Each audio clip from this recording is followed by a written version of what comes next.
Alright, today we're taking a look at Byrgenwerth by Vaudevillian.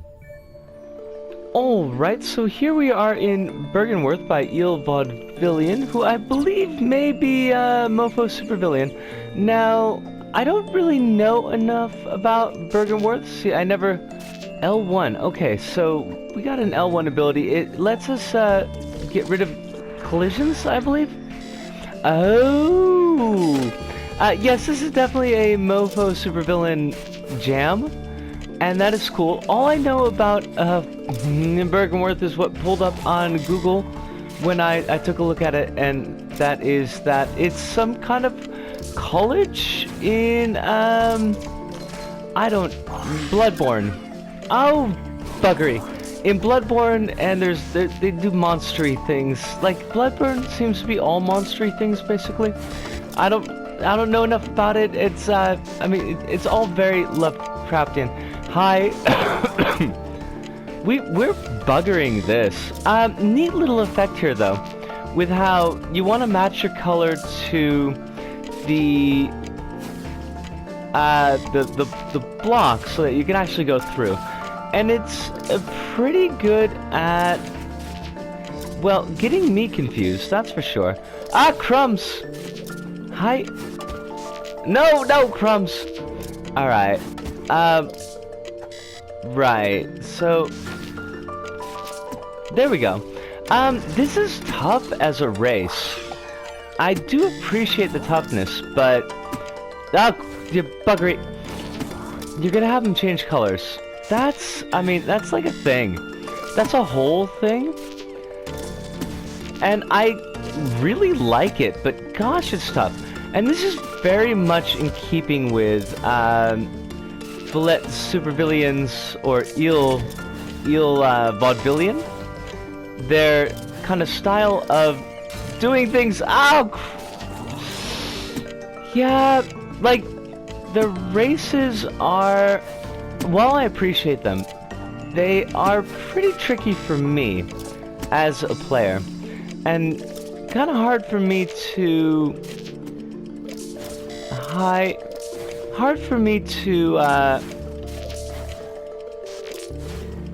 show off well, because there's a lot of moving parts.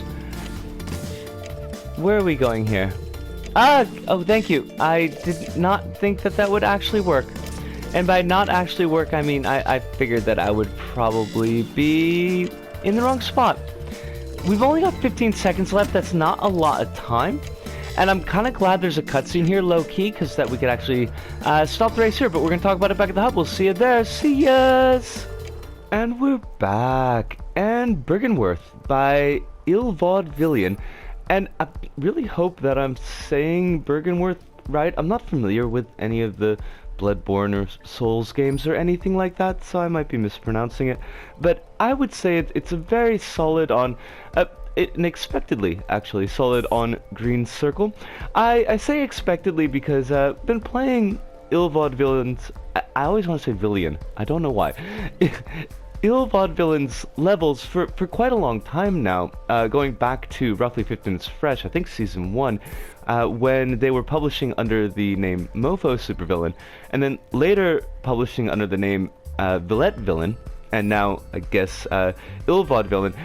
I'm believing that these are all the same people, because the levels share a lot of the same hallmarks, and it seems like the skill level of actually producing them has been going up and up and up. But Vaudevillian does definitely put a lot of work and make really solid levels, and I think that we see that on hand here. One thing that I've always appreciated about their levels is that while they tend to be very gameplay focused and often stretching what I can do with my skill level in games and platformers, that they do have a solid design aesthetic throughout. They don't give up on the visual design aspect of it.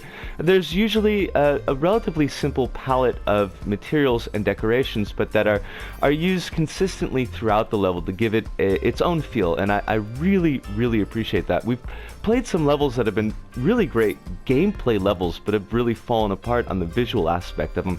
And every now and then we get the other side of that, where visually levels look really beautiful, but there's like no gameplay meat underneath them to actually hold them together as a platform experience. So Vaudevillain is able to put both of those elements together to present a very, very solid package to the player, and that appeals to me very strongly. As we see in a number of their levels, this is a Boost Boots race, and I always find Boost Boots a little bit tricky to implement in levels, because a lot of times they're just kind of tacked on. They don't feel like they're necessary to the level. Here, the Boost Boots are key. You know, the level does not work without them, and they're implemented well, and I appreciate that a lot. This one is not quite on the Boost Boot side. It's not quite as much of a pusher as far as skill level. There aren't too many tricky jumps. There aren't too many tricky areas, except for one bit at the very end that I found where you've got to jump over to get a Boost Boots charger. You're gonna drop down, jump over again. You're gonna do the color swap. We'll talk about that a little bit in a second, to go through some barriers and then do the drop down again and get to the very end. Because of the way that the cameras are, you can't tell that there's going to be another jump over, and you may waste your charge from the Boost Boots charger. That's just more the way that section is set up, though, I think, as opposed to actually how tough the jump itself is. And it is a bit of a standard, Boost Boots jump section. So once you've got an idea that that's going to be what's coming up, it shouldn't be too hard to get through. Excuse me. But now the other component of this level, the other key component of this level, is that special gameplay mechanic where you're hitting L1 to switch your intangibility, whether or not you'll be able to collide with the green objects or whether or not you'll be able to collide with the purple objects. I really did appreciate, although some might say that they don't necessarily work with the diegesis of the level, they don't necessarily work with the kind of the theming of the level, but I really appreciated the fact that these tangible/intangible blocks are very, very clear, because oftentimes Vaudevillain does have the camera pulled back a little bit far, so it would be easy to lose details like that. But here, that key core mechanic is clearly presented to the player throughout the level. Now, a little bit of a downside to that an indicator that your character is going to be colliding or not colliding with certain objects are those little sparkles that go off over your head. We see those at the very beginning of the level itself, not on the character, but kind of in the environment. And the issue there is that because the camera is pulled back, they can be a little bit easy to lose track of that detail. So I didn't notice, the first time that we played through, I didn't really notice the significance of those sparkles, but knowing that they were there later on, I was like, oh, okay, so when the sparkles are green, I'm interacting with green objects. When they're purple, I'm interacting with purple objects. One thing I super appreciate here, and I wish that more levels with alternate gameplay mechanics would do this, is that the gameplay mechanic is really, really well scaffolded.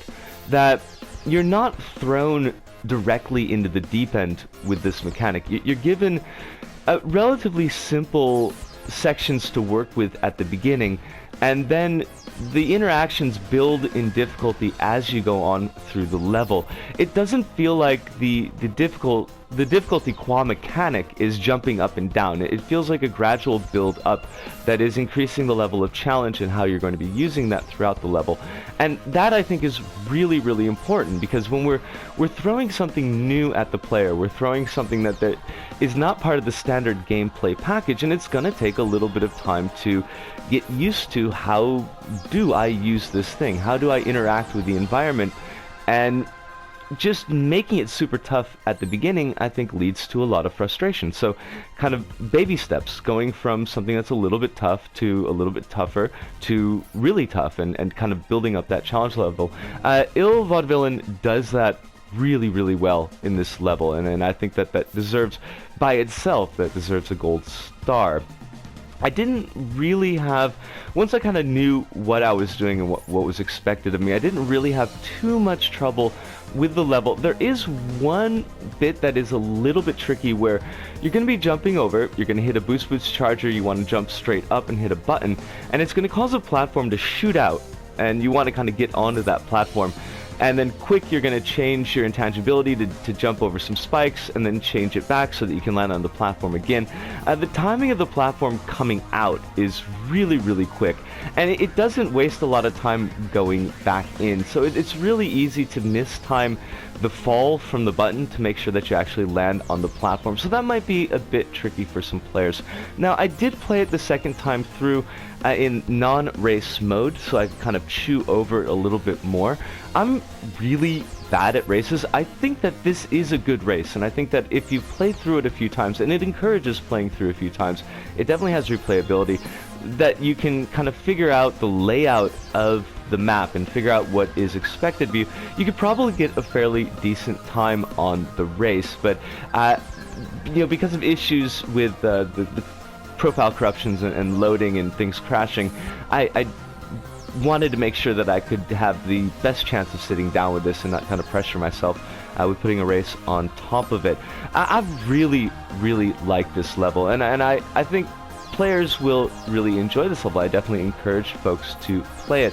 When I did my play, it only had 501 plays on it. I didn't check the success to failure ratio on that, but 501, while it is a pretty nifty number, is well lower than what this level deserves. So give it a spin. But I think I've talked more than enough about this one.